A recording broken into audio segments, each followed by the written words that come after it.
name is Emmanuel Witzthum, and I come from Israel, and I work at the British Council. Have you heard of the British Council? Do you know what the British Council does? Yeah? Okay, wonderful. So the British Council connects between Britain and the rest of the world through culture, also by teaching English and through other projects. And I'm going to talk to you about a project that we initiated in Israel called Mix the City, but which is now sort of moving to other places around the world. I'm going to talk, I think, for about 45 minutes to 50, maybe shorter. I'll show some videos, and then I'll show you the platform, Mix the City, and then it'd be great if we could have a discussion, if you guys like that, if you have some questions, if you have some thoughts, and let's just begin. So, I'll just begin with a little bit of context in terms of how digital technology is changing how art is being created, not necessarily by taking away or by erasing the concept of the live performance, the concept of the musician, theater director, choreographer creating a piece of work, but by adding another layer of how art engages, how art is thought, and how to use technology in a creative way. The way I think about this is that digital technology is some form of transition. So basically, if once there was a creator who created a piece of work of art, now this creator thinks also about how people are going to engage with their work and therefore become some sort of enabler, because the artist then thinks how people are going to use, how people are going to touch, how people are going to interact with their work. The audience doesn't necessarily go to a museum to watch a painting on a wall. They don't go to a theater to see a theatrical piece being performed. They potentially could become collaborators, co-creators, active participants in the creative process. And then the third element of transition is that there is no longer just a finished work of art.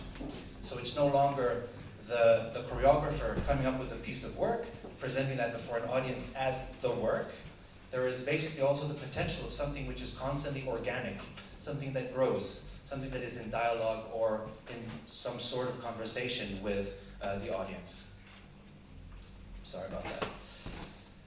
So I would say that there are two types of journeys that we have in the arts. One is the end journey interaction. The end journey interaction is the more classic interaction of the artist thinks about an idea, this idea gestates, this idea is developed, this idea is produced.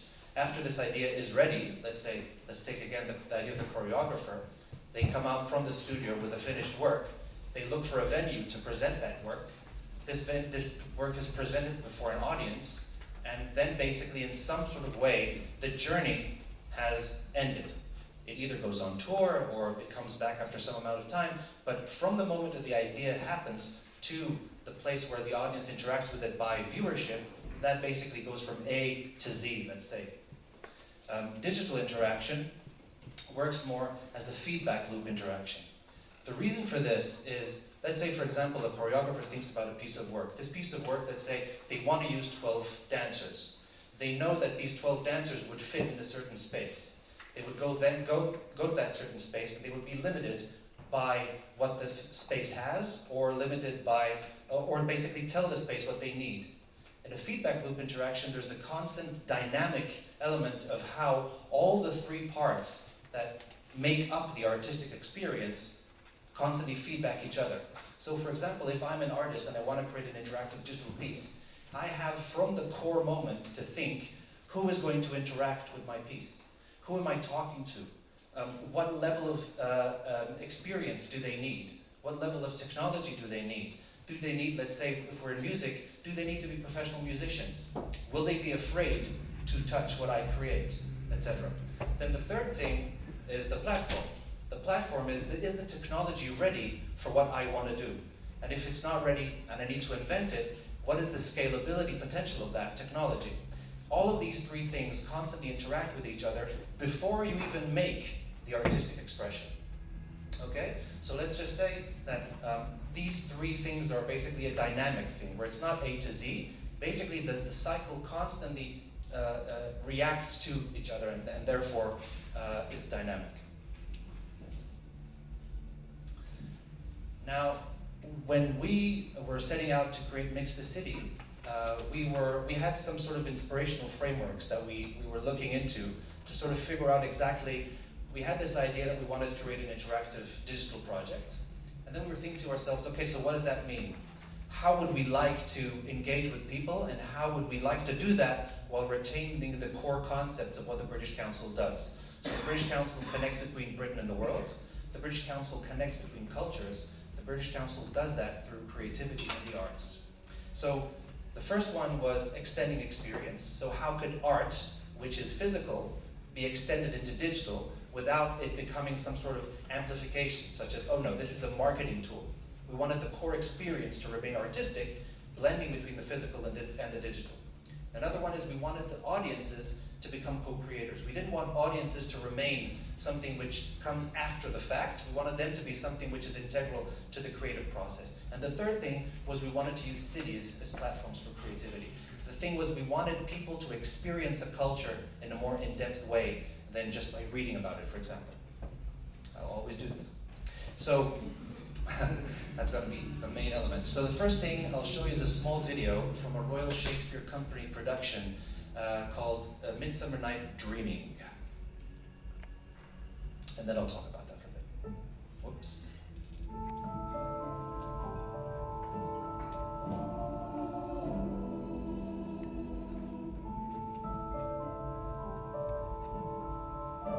If thou lovest me, then steal forth thy father's house tomorrow night, and in the wood, a league without the town, there shall I stay for thee.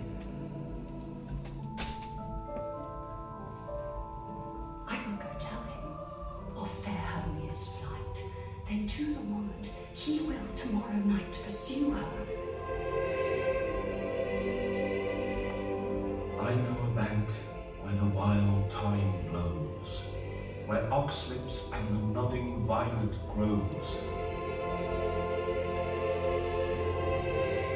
Where the snake throws her enamelled skin, weed wide enough to wrap a fairy.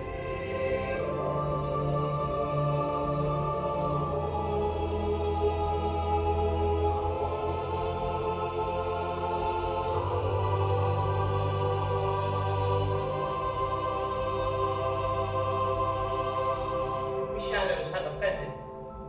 Think but this, and all is mended, that you have but slumbered here while these visions did appear. So good night unto you all. Give me your hand, if we be friends, and Robin shall restore amends.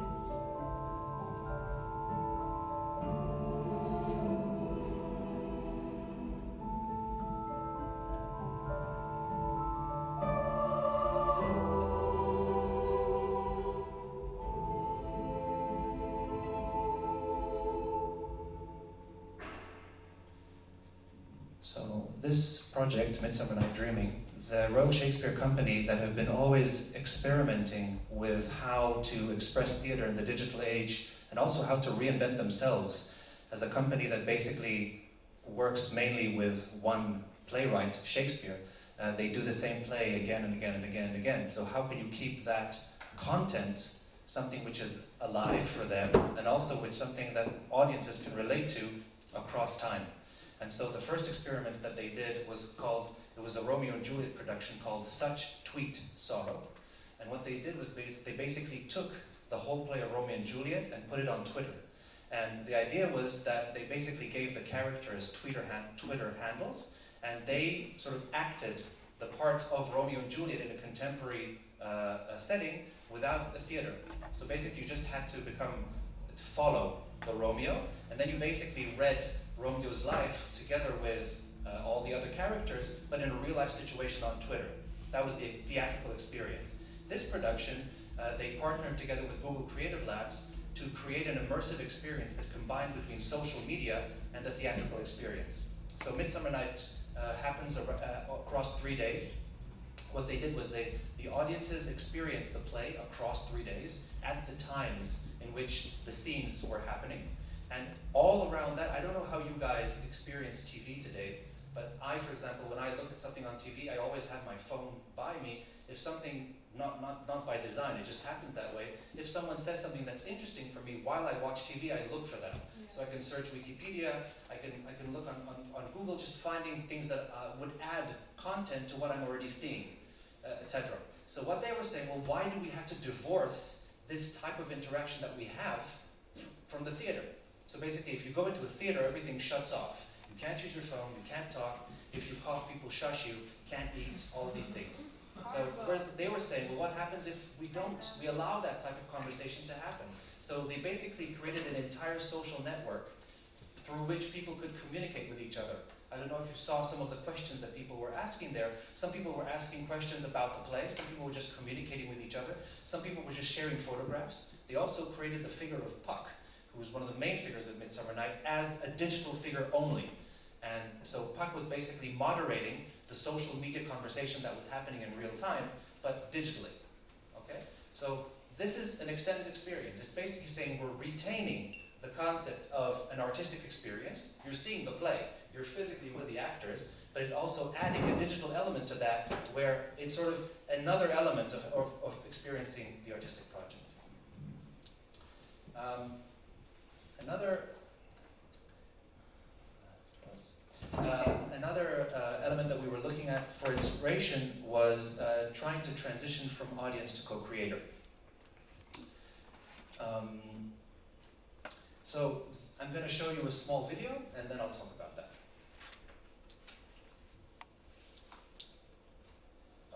I'll just say something. This is in Scottish English.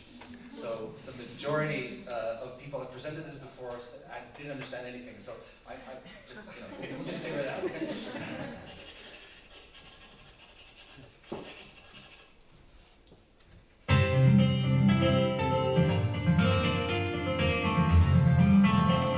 I'm Johanna Basford and I'm an illustrator.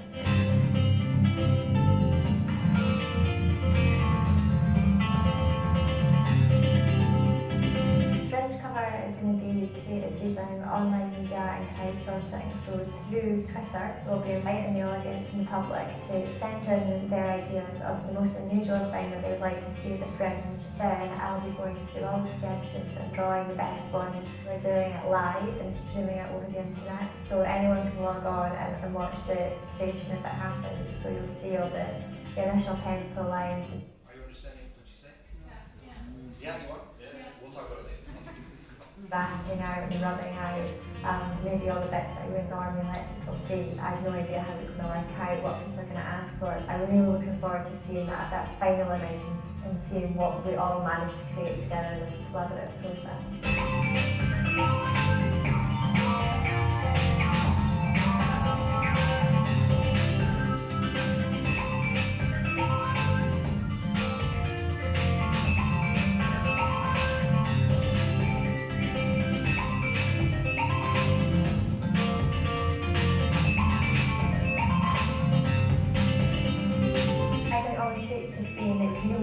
I'm eclectic and quirky and a little bit crazy, and I think that really captures what the Fringe is all about.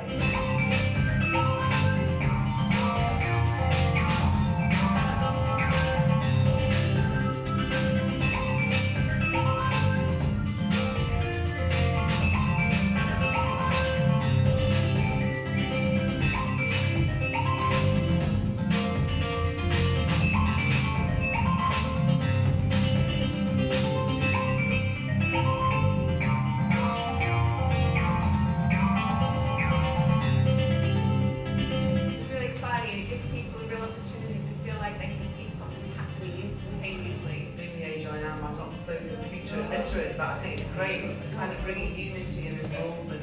It's a nice interactive way of getting people involved in the festival before it even starts. My name's Russell, this is my shop, Emmanuel Witzthum. If the cover was wrapped around with a black bit, people could kind of carry on drawing what they're seeing during the festival, something like that. From that one way, they had your own sketches too. The ethos is, I guess, kind of eclecticism. You're able to kind of participate more as well in this, so it's quite a clever idea. Hi, I'm Sarah. I run the Red Door Gallery here on Victoria Street.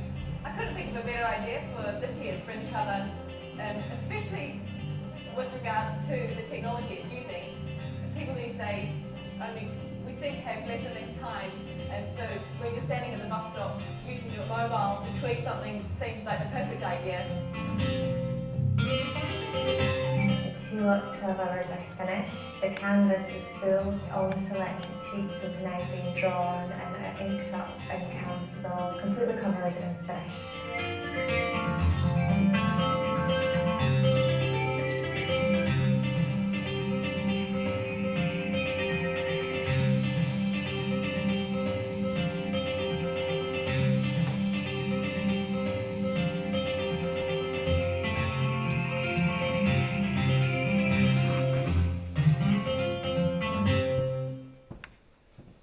So this idea was basically to try and connect between the artist and the audience in a creative way, to say basically how could we allow people to be part of a creative process, not necessarily by being creative themselves, but by sort of having a dialogue which opens things up between people. Third video that I wanted to show was using cities as playgrounds for creativity. There is a centre in the UK, which is a fascinating centre that I recommend that you all check out if you haven't heard of it. It's called Watershed. Have you heard of Watershed in Bristol?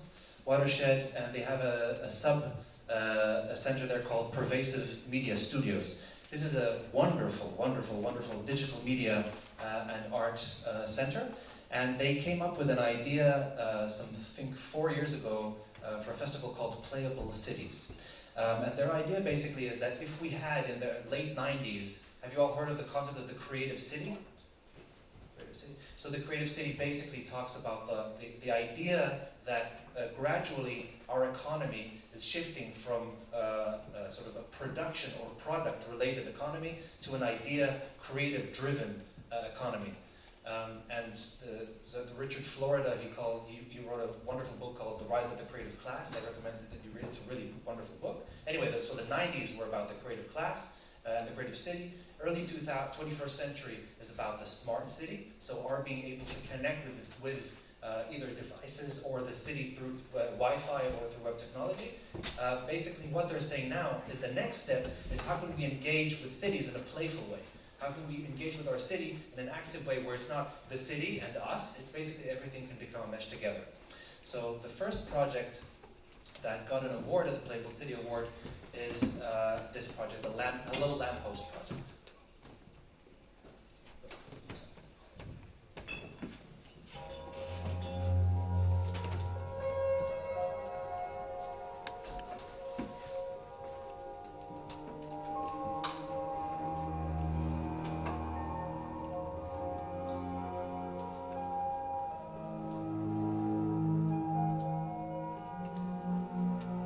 This real desire to get people looking differently at the city, so the idea that they could challenge some of the infrastructure and say, actually, how can I use this? What does it mean for me? So whether that's a post box or an ad shell or whatever it is, and say, actually, I own this city as much as anyone does. There's a lot of value to engaging people at a playful level and then using that trust you build and their enjoyment to actually go quite interesting and profound places.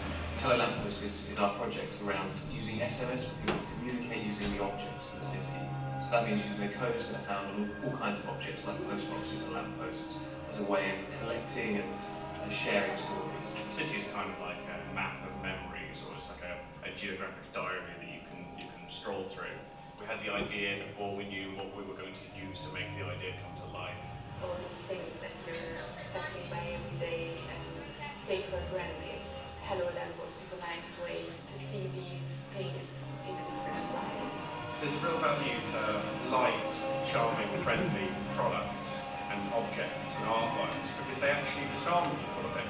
We're hoping that through this really casual, simple, friendly interaction, people might be more open or profound or just reveal more about where they live, what their Bristol is like. Okay, that's something I think I know about. Should we generate a plan for what we're doing?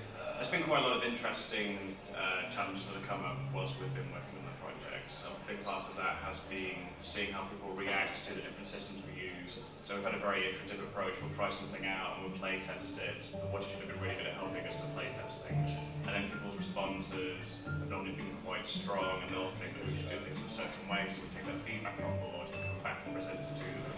There's lots of complexity in making language seem convincing, and we're not doing anything super high-tech, but people find it very jarring when English reads badly.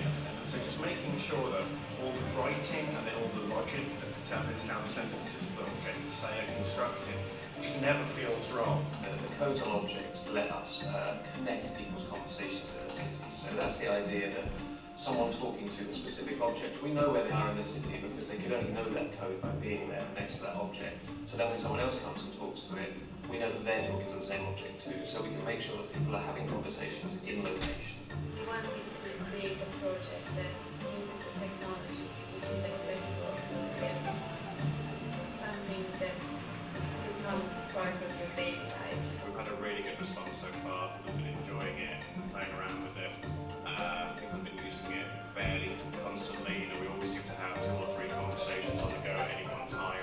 I like that you get to know the city through things which had been dormant and unnoticed for so long.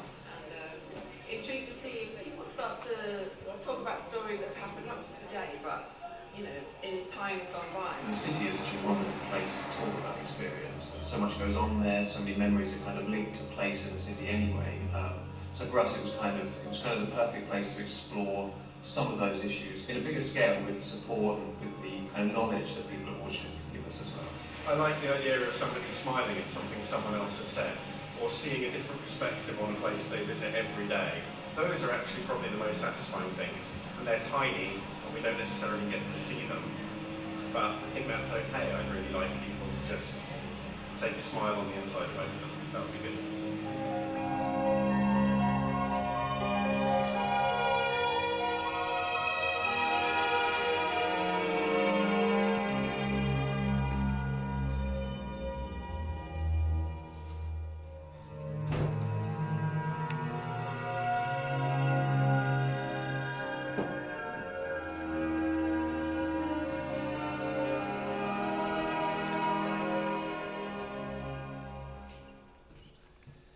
So basically with Hello Lamppost, their idea is to try and use creativity and art to have people connect with each other through objects around the city. So I was trying to use these 3 types of examples to basically demonstrate how the sort of processes that we were going through when we were looking to create our experience. So the 3 core things that we were looking at when we were thinking about the project that we were going to do, because our brief was 2 years ago, the British Council Central approached us in Israel and said that they wanted us to create an interactive platform. And the Space, I don't know if you've heard of this, that the Space is a web platform for the arts that's also based in England.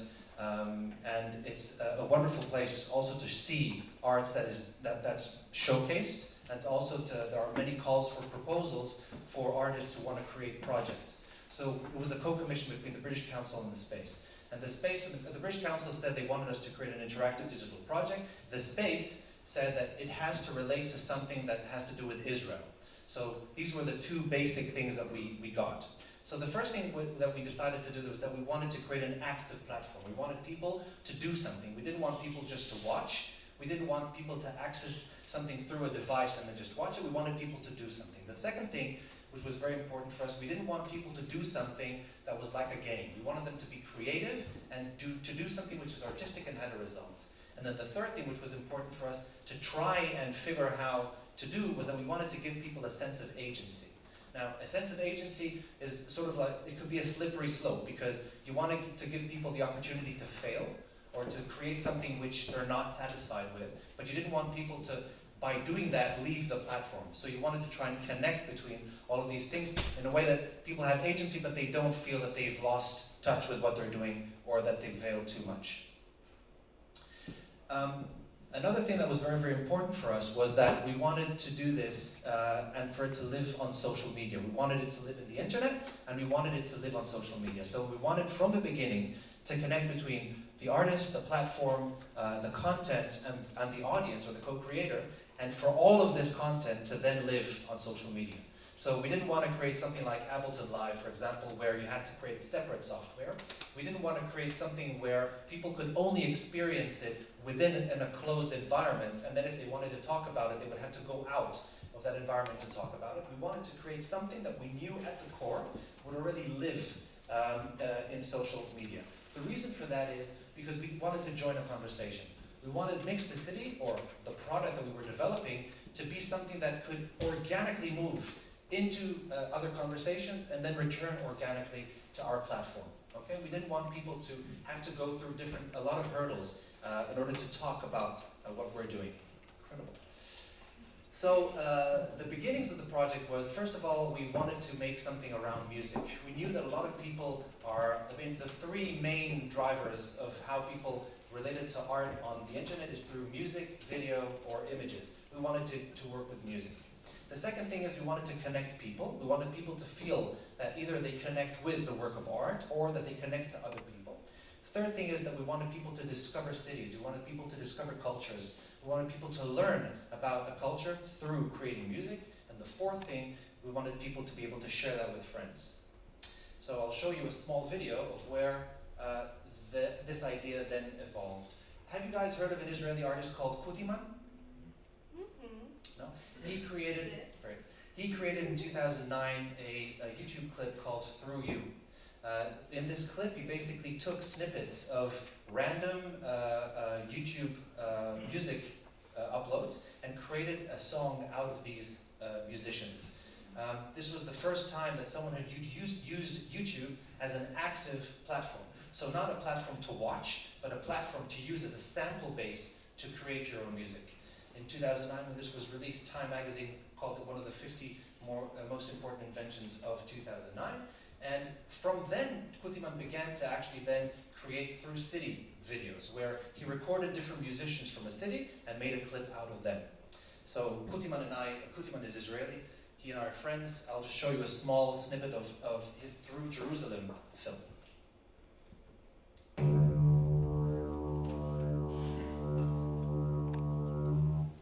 Sorry. Just to say, the musicians who participate in this video do not have a score. They're basically told to improvise on something in D minor or D major, and the BPM is 120. That's the one thing. The second thing, the musicians don't know who the other musicians are. Third thing is, Kutiman has no idea what the final output will be, because he always gets the improvisations, goes back into studio, and then creates the final output.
enough to get the concept. So the idea basically is to create a video of a city which is sort of led by the musicians who live in that city. Each one of these musicians live in Jerusalem. They have a certain affinity to the locations where they're being recorded. They have a certain sound which relates to that city. And basically the video is organic in the sense that it's not created by a curator, it's not created by a composer, it's created by those musicians, and then the curator becomes someone who actually sort of creates a mashup of these sounds to create the story of the city. So, one question. Yes, of course. Did the musicians record it themselves? Or did the creator go to the musicians and recorded them on tape? Kutiman comes with a camera and a zoom and records the musicians. This is mainly done for Unity, both in terms of sound and in terms of video, and also just because of the dialogue. So Kutiman goes to the musicians. Let's say, for example, I was in this video. Kutiman said to me, "Could you play a really long note on the viola? Could you play really fast tremolo?" And they tried different things, and then you either expanded on them or not. But it's basically sort of like the interaction that happened between us also on location. And he recorded just with the Zoom? Mm-hmm. Yeah. Oh, cool. Okay. Yeah.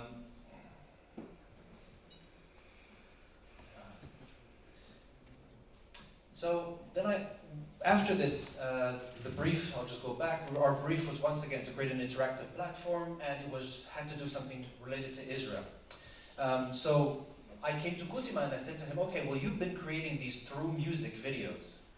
What happens if we take this idea of the through music videos and not make a video? You make the samples, but users around the world will be able to actually make the videos. So basically, this is transformed, the project is transformed from a lean back. Lean back is an experience where you sit down and watch something, to a lean forward experience. The lean forward experience is basically where you do something. Okay? So our idea was to take Kutiman's through city videos and transform them into an active platform. In a way, we felt that this was perfect for us because the first thing was that it connected between people. Kutiman's interaction with the people with whom he records is crucial to creating the project. The musicians choose the location where they're recorded. So I chose, for example, a place which was very, very important for me as a child, and I really loved to play there. It also is a lot about the interaction that Kutiman has with the musicians, so this sort of dialogue that they build together in order to create the piece. And now, as we're doing this project in the British Council, with other curators, it's also very important the type of dialogue that curators have with the musicians. The third thing is, this is a platform to promote the musicians as well. It's something where all the musicians have their bios, they have their stories, they can also tell why they chose that location, they can also tell about themselves and their instrument, etc. It's something where basically it's as much about music as it is about the people themselves. Another thing is that, I don't know do you guys know a website called Resident Advisor? Yeah. Great. So Resident Advisor have this series of films around music, but with a focus on cities. So they have a film about Detroit, they have a film about Paris, they have a film about New York, they have a film about Berlin. And all of these films try to tell the story of that city through music. Okay? Why did a certain style of music evolve in that city? Who are the people who live there? How do these musicians, this is especially true of Detroit, which is almost a ghost city, how are the musicians and DJs using the infrastructure of the city in order to tell or create music? So for us, it was very, very much about, okay, so when we think about the musicians that we're going to approach or the musicians who we would like to get involved, a lot of that is about what is the story of the city? How do we, for example, represent a city by thinking about its musicians and its current taste or its past taste, etc. So it's a lot about discovering the sound of that city. I have one more question, sorry. No, that's fine. How did you find the musicians? How did you get in contact? Sure.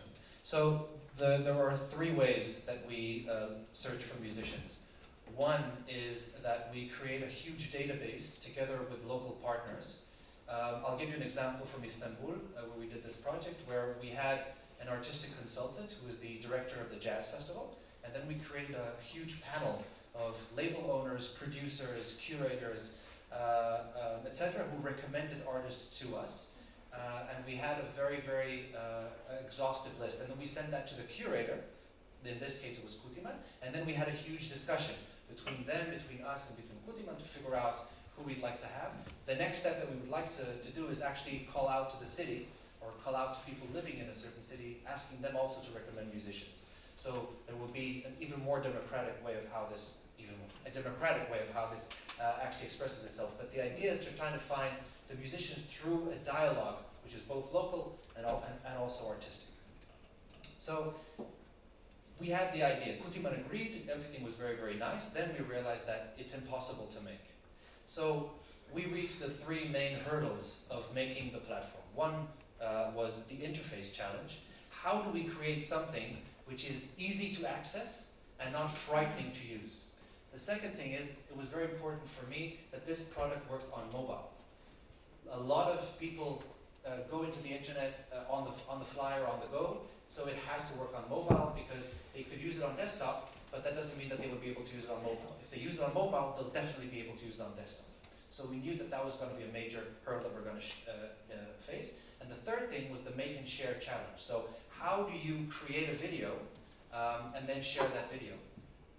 Video is very, very, it takes a lot of data, it takes a lot of time, and it also uses different applications.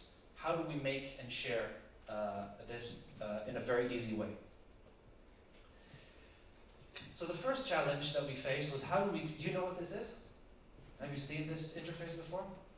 That's a Max MSP patch.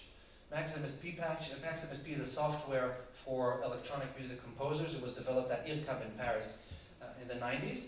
And as you see, it's, this is a very complex patch, but it's a very complex program to use. You have to do a lot of things in order to even begin the process. We knew that we didn't want to create that sort of thing. The second challenge is, how do you create something that would work on mobile, but with desktop capabilities? We knew that we didn't want people to actually have to need to create this type of construction in terms of hardware and computing power in order to access the platform. Unbelievable.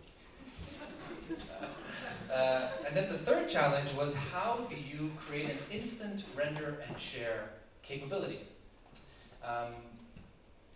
Three major challenges. So we created Mix the City. Mix the City, I'm going to give you a short demo of Mix the City, of course, very shortly. We solved, do you know Ableton Live? Do you know Ableton Push? So the idea that we had was, okay, what happens if we take the hardware of a DJ and transform that into a web platform? So what happens if we basically don't have any lines that represent tracks, we don't have any waveforms, we don't have any options, we basically have squares, and these squares trigger. That's something that is very, very easy to understand, because you might press on something, if it works, it works, if it doesn't, it doesn't. It's a very binary situation. The second thing is, this is a visual project as well as a musical project, because it tells the story of a city, because the musicians are recorded on location. So actually, we're creating some sort of photo, which is an image, which is a square. That square being a button, people will very easily want to touch that. And by touching it, our desire was that by touching, they would very quickly understand, oh, so if I touch that, it begins playing. So if I touch another thing, it'll begin playing too. So we wanted it to be some sort of intuitive progression where you go from the home page, you reach the musician site very, very quickly, and you begin playing by trying.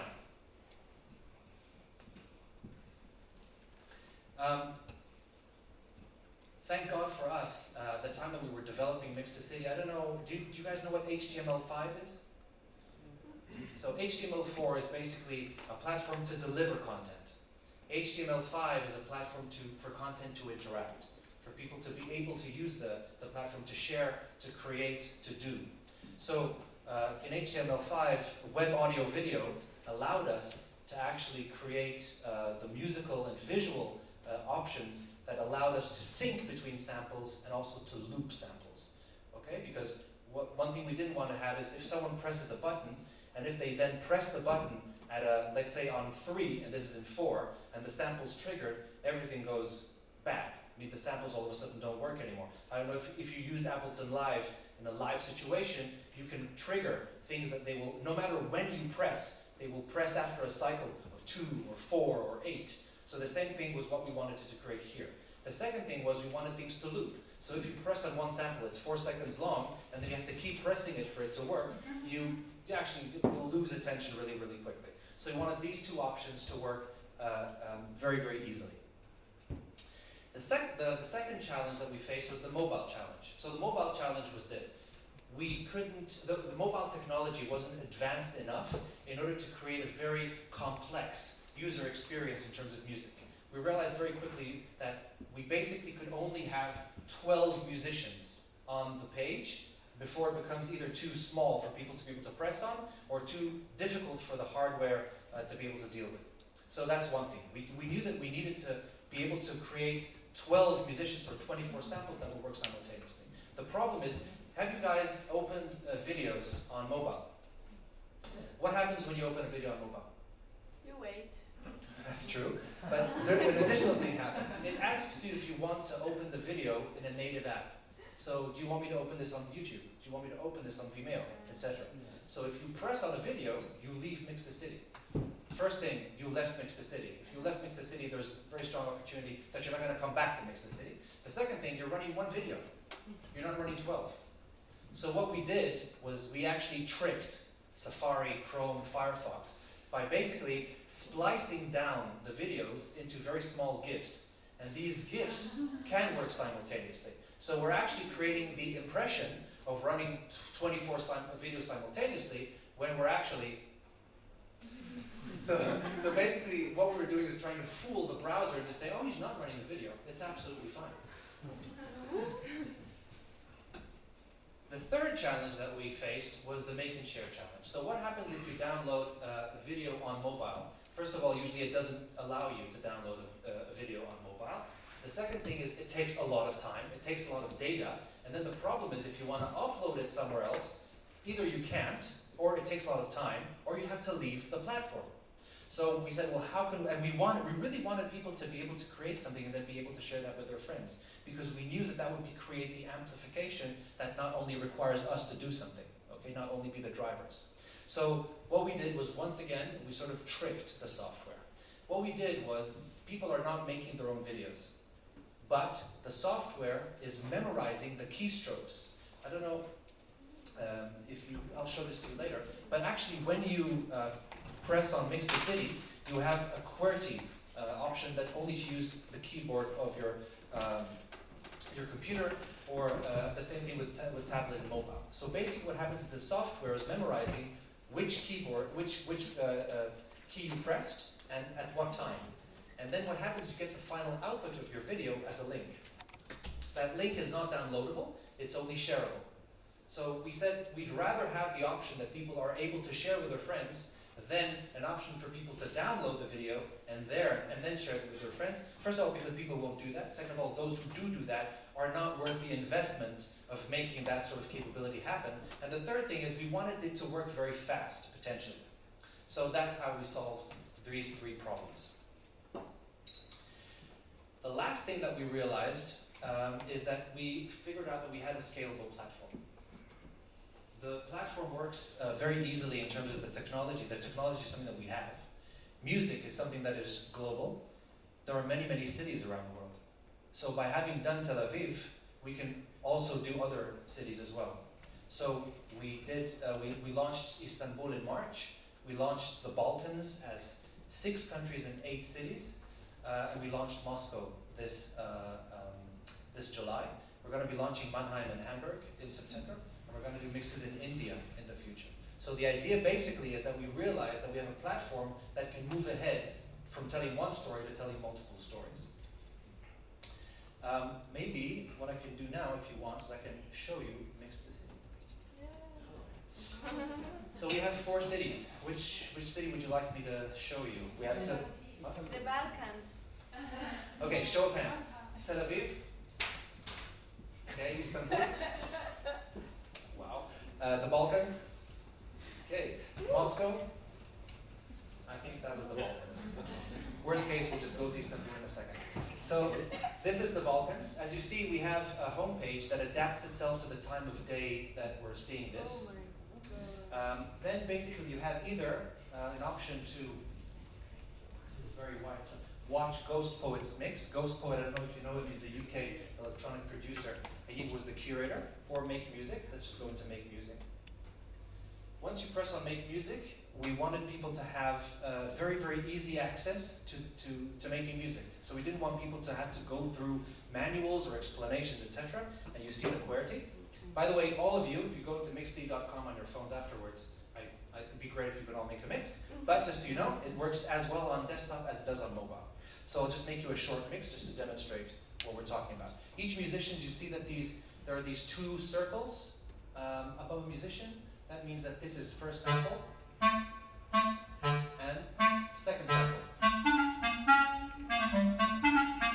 And if you press the third time, it stops.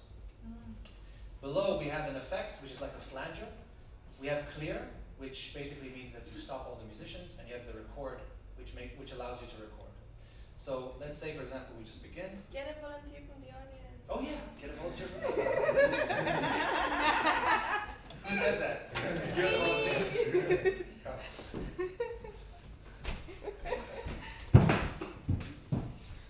I don't know this before. Yeah, exactly. I'll pay you 50 euros after.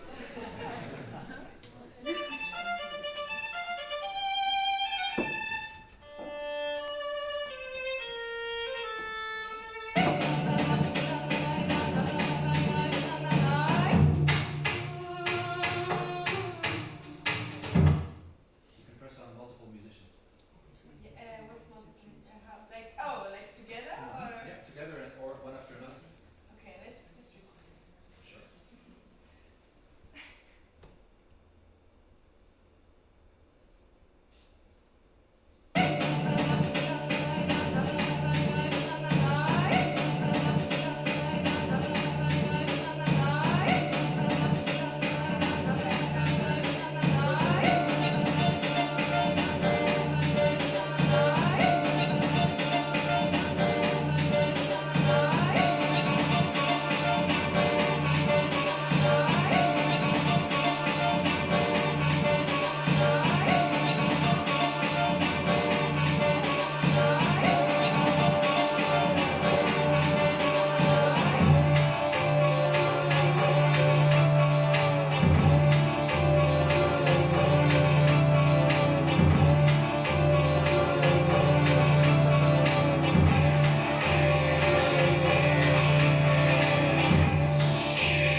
Basically renders your mix. But depending on the length of your mix and depending on the speed of your connection, you have a video. So you can then either